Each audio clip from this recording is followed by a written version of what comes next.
ఇప్పుడు వైరాగ్య ప్రకరణములోని 12వ అధ్యాయము మనస్సు చిత్తము. ప్రీతి కలిగి ఉండు స్వభావము చిత్తము అంటున్నాం. మననము చేయి స్వభావమును మనస్సు అంటున్నాం. సర్వకార్యములు సాధించడంలో దిట్ట అయిన ఈ మనస్సు గురించి చెబుతాను వినండి. ఇది అనేక కామక్రోధాలతో నిండి అతి శిథిలమై ప్రవర్తిస్తోంది. అన్ని వేళలందు దోష దుర్గంధములతో కూడుకుని ఉన్న విషయానుభవముల కొరకే పరుగులు తీస్తోంది. పెద్దలు చెప్పే మార్గమును సత్కార్యములను స్వీకరించమన్నప్పుడల్లా మొరాయిస్తోంది. దీని కదలికలు నెమలి పించపు తుది కొనలాగా అతి చంచలం. తండ్రి, మీరు వీధి కుక్కను చూశారు కదా, అది ఏ పని లేకపోయినప్పటికీ వీధులలో అటు ఇటు తిరుగుచూ ఆయాసపడుతూ ఉంటుంది కదా. అట్లాగే ఈ మనస్సు కూడా నిరర్ధకంగా, నిష్కారణంగా, నిష్ప్రయోజనకరంగా అన్ని వేళల్లో అటు ఇటు తిరుగుతోంది. నిద్రకు ఉపక్రమించినప్పుడు కూడా దీని వేగం ఆగటం లేదు. పోనీ పొందేదేమైనా ఉన్నదా? లేదు. ఓటి కొండలాగా అది ఏమాత్రం నిండటం లేదు. ఎప్పుడైనా ఏదైనా లభించినా అంతటితో తృప్తి పడదు. తన సంకల్ప పరంపరలను త్యజించే శక్తి లేక అనేకసార్లు దీనత్వం, వ్యాకులత్వం పొందుతోంది. దురాశల వలలో చిక్కుకున్న దానికి తృప్తి అన్న మాట ఎక్కడిది? జల్లెడలో నీరు పోస్తుంటే నిండేది ఎప్పటికి చెప్పండి? ఒక పదార్థమును మనం ప్రీతిపూర్వకంగా ఆశ్రయించినప్పుడు మన మనోచిత్తములు ప్రవర్తిస్తున్నాయి. ప్రీతి కలిగి ఉండు స్వభావము చిత్తము అంటున్నాం. మననము చేయి స్వభావమును మనస్సు అంటున్నాం.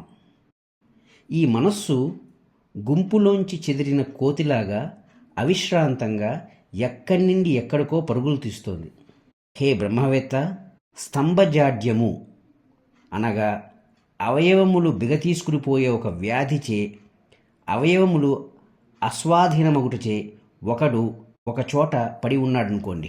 అతడు ఒక ప్రక్క కాళ్ళు చేతులు కదల్చలేక బిక్కచూపులు చూస్తూ ఉంటే ఎక్కడి నుండో ఒక ఊరకొక్క అతన్ని పీక్కు తినాలని భౌ భౌ అంటూ సమీపిస్తుంటే అతని మానసిక స్థితి ఎలా ఉంటుంది? ఈ మనస్సు నాకు అలా కనబడుతోంది.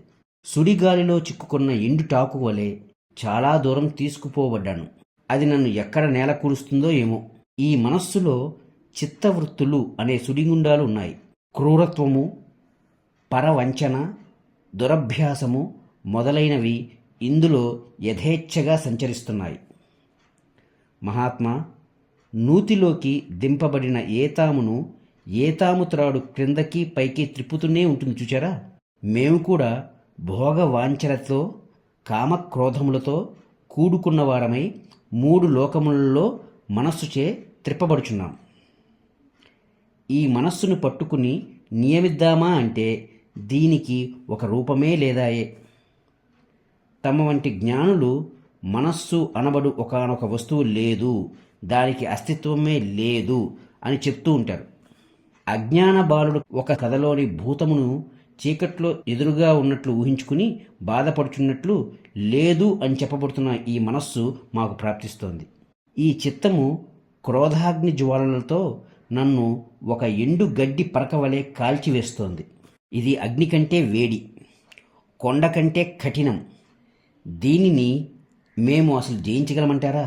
స్వల్ప వస్తువుల కోసం పరిగెత్తుతూ స్వల్పత్వమునే పొందుచూ నరకాదుల రుచి ఏమిటో మరల మరల చూపించే ఈ చిత్తము యొక్క గమనం నిరోధించడం ఎట్లా చెప్పండి? ఒక సింహమును ఉత్త చేతులతో బంధించవచ్చునేమో, సముద్ర జలమునైనా సరే పానం చేయవచ్చునేమో, హిమాలయ పర్వతాన్ని కూడా పెకలించవచ్చునేమో, అగ్నినైనా భక్షించవచ్చునేమో. ఈ చిత్తమును నిరోధించడం మాత్రం అంత తేలికైన విషయం కాదు. ఇది అవివేకమును ఆశ్రయించి ఉండుటచే అన్ని ఉపాధులందు ఏకస్థమై ఉన్న ఆత్మ దీనికి ఏమాత్రం కనిపించడం లేదు. ఏమి తెలుసుకున్నా, ఎంత బోధింపబడినా ఎల్లప్పుడూ భేదభావమునే పొందుతోంది. సామ్య సమతాభావములను హరించివేసి దుఃఖములను కలుగజేయుటలో బహు ప్రావీణ్యత చూపుతోంది. అనేక విషయాలలో అంతులేని ఆసక్తిని కల్పించుకొని అందులో జడత్వం వహించి నిద్రపోతోంది. ఎంత లేపినా నిద్రలేవదు. సమరసపూర్వకమగు ఆత్మజ్ఞానము కొరకు ఏమాత్రం ప్రయత్నం చేయదు. ఇప్పుడు నేను ఏం చేయాలో నాకు అర్థమవుటలేదు. ఈ మనస్సే అంతటికీ కారణం. ఇది క్షీణిస్తే లోకాలు క్షీణిస్తాయి, విజృంభిస్తే లోకాలు కూడా విజృంభిస్తాయి. కొండపై అడవులు పెరుగుచున్నట్లు సర్వ సుఖదుఖాలు ఈ మనస్సు నుండే బయలుదేరుచున్నాయి. ఆచార్యులు ఎంత బోధించినా ఇది తన జాఢ్యమును త్యజించుటలేదు. క్రూరుడగు పోకిరి బాలుడు మరొక పసిబాలుని బెత్తము చూపి బెదరిస్తున్నట్లు ఇది నన్ను బెదరిస్తోంది. ఈ మనస్సు అనే వ్యాధికి ఉత్తమమైన ఔషధం వివేకమే కదా. అట్టి ఔషధంతో ఇది క్షీణిస్తే సుఖ దుఃఖ వికారాలు కూడా క్షీణిస్తాయి. తమ వంటి మహాత్ములు చిత్తమును జయించుటచే సర్వము జయించివేశారు. అట్టి మనస్సును నశింపచేయ నిశ్చయించుకున్నాను. ఇక నాకు ఈ రాజ్యాదులతో పనే ఉంది చెప్పండి.